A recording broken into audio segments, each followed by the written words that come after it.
Hello beautiful souls. आपने कभी सुना है किसी को बोलते हुए कि एक कंपनी के गोडाउन में आग लगने पर उसका 10 लाख का नुकसान हो गया, फिर भी उसे बैलेंस शीट में एसेट साइड शो किया गया। Sounds weird, right? Let me explain how that works. Basically आज हम समझने वाले हैं the concept of deferred revenue expenditure. So it refers to the revenue expenditure incurred in the current year, but whose benefits are expected in future years. These are recorded as assets temporarily and written off gradually over time. Simply मैं आपको example देती हूँ. For example आप कोई study course online purchase करते हैं ₹1200 का, और उसको आप आने वाले 12 महीने में, मतलब फॉर कमिंग 1 ईयर उसे एक्सेस कर सकते हैं. लेकिन आप 1 महीना पढ़ते हैं और फिर छोड़ देते हैं. तो मतलब आपने ₹100 का बेनिफिट अवेल कर दिया, लेकिन रिमेनिंग 1100 का बेनिफिट आप 11 मंथ्स में अवेल करेंगे. सो आपने एक्सपेंडिचर तो ₹1200 का एक ही बार किया, लेकिन उसमें से जो बेनिफिट अवेल किया वो आपने एक साथ नहीं किया, वो आप over the period of time avail कर रहे हैं. सिंपली हम इसको कंपनी के केस में समझते हैं. तो डेफर्ड रेवेन्यू एक्सपेंडिचर की 4 कैटेगरीज है. First is prepaid revenue expenditure, Holi unused.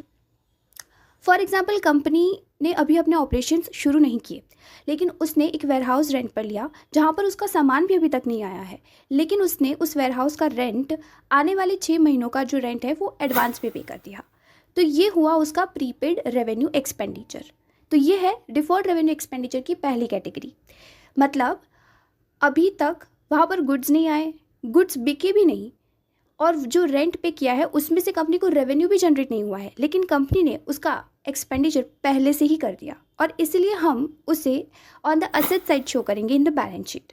Second category is partly utilised and partly deferred revenue expenditure. For example company advertisement expenditure कर रही है ₹1 लाख का दिसंबर 2024 में. ठीक है, तो कंपनी उसे स्प्लिट करेगी 2 साल में, 2024 और 2025. ठीक है, अब 1 लाख का जो एक्सपेंडिचर कंपनी ने एक ही बारी में कर दिया, उसका जो बेनिफिट है, रिटर्न है, वो कंपनी को दिसंबर में मिला 40,000 का सिर्फ. तो रिमेनिंग 60,000 का जो बेनिफिट है वो उसको मिलेगा जनवरी 2025 ऑनवर्ड्स.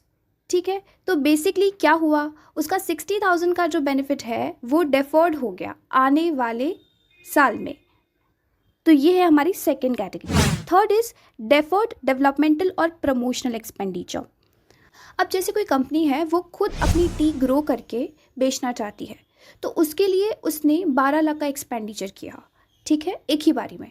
लेकिन ये एक पूरा प्रोसेस है. तो पहले उस कंपनी को लैंड चाहिए, उसके बाद उसमें प्लांटेशन होगा, कल्टीवेशन होगा, हार्वेस्टिंग होगा, लीव्स आएंगे, आप टी बनाएंगे और बाद में बेचेंगे, और फिर आपको प्रॉफिट होगा. सो बेसिकली कंपनी को इस इन्वेस्टमेंट का जो बेनिफिट है वो आने वाले 10 सालों में मिलने वाला है.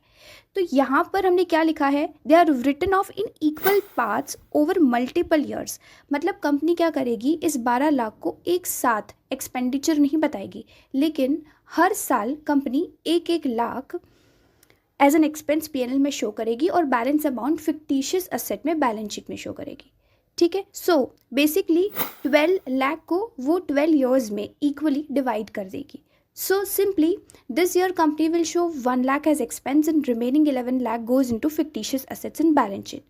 Then again next year 1 lakh company will show as an expense in profit and loss account, and remaining 10 lakh will carry forward to fictitious asset. और ये तब तक कंटिन्यू करेगा जब तक अमाउंट बैलेंस नहीं हो जाता.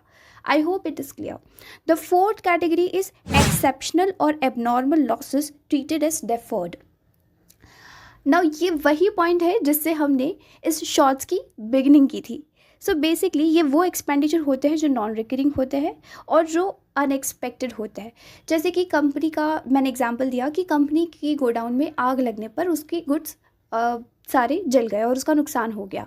सेकेंड एक्सपेंडिचर, कोई कंपनी है जिसे गवर्नमेंट सीज़ कर देती है, यानी कि उसको बंद कर देती है, तो कंपनी का उसमें बहुत नुकसान हो सकता है, राइट. तो ये सारे केसेस में कंपनी क्या करती है, अब फॉर एग्जांपल कंपनी का 50 करोड़ का नुकसान हो गया, तो ये बहुत बड़ा अमाउंट है, राइट.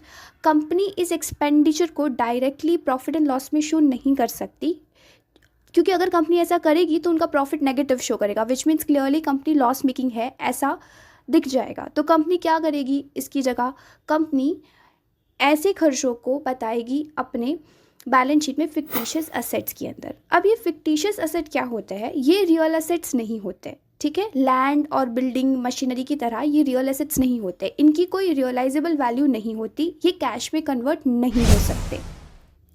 तो कंपनी टेम्पररीली उसे फिक्टिशियस एसेट में शो करेगी सो दैट कि एकदम से कंपनी की फाइनेंशियल पोजीशन वीक ना दिखे, राइट।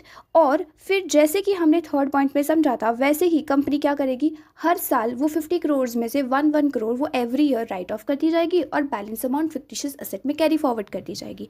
और ऐसा कंपनी तब तक करेगी जब तक उसकी अमाउंट यानी कि पूरे के पूरे 50 करोड़ बैलेंस नहीं हो जाते। सो आई होप आपको आज का कंसेप्ट क्लियर हो गया है कि डेफर्ड रेवेन्यू एक्सपेंडिचर क्या है। ये कोई लॉस या कोई एक्सपेंस नहीं है, ये पूरा एक नया कंसेप्ट है और उसकी चारों कैटेगरीज भी आपको समझ में आ गई है। आई रियली होप कि आप ये कंसेप्ट अब कभी भी नहीं भूलेंगे। So if you want more concept explained in a way you will never forget, hit subscribe to my channel decode with Devarshi, tap like and share this with a friend who is still confused with the concept of deferred revenue expenditure. Thank you so much for watching this video. Bye bye. Take care.